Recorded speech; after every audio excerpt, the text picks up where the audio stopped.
na nga! Mga kapatid, eto na nga ang mga umaaribang showbiz balita ngayong Miyerkules. Magsasama-sama sa isang super show ang ilan nating paboritong 90s dance group, kabilang ang Street Boys at UMD. Yun nga lang, may ilan silang members na di raw makakadalo. Nasa frontline ng balitang yan, si Laila Pangilinan.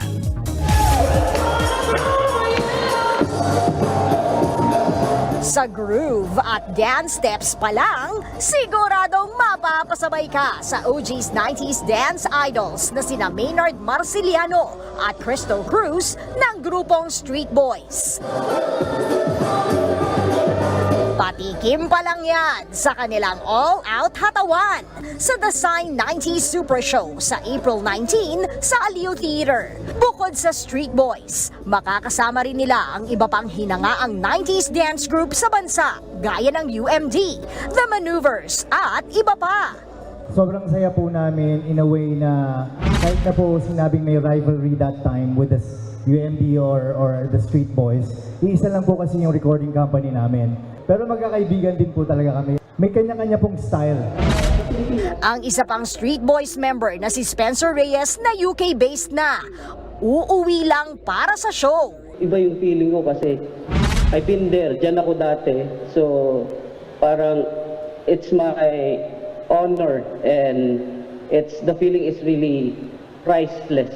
Kasi this is the first time again who will step on stage na kasama ko sa grupo ko.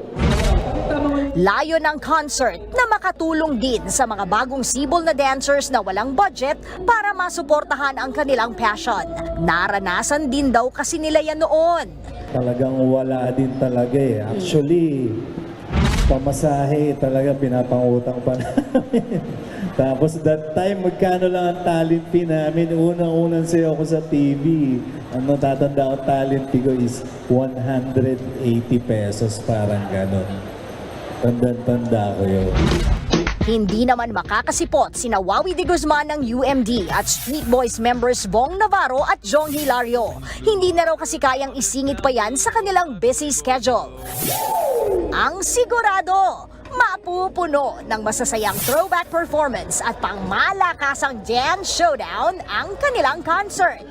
Nagbabalita mula sa Frontline, Laila Pangilinan, News 5. Eto pa nga para sa Pinoy K-drama fans.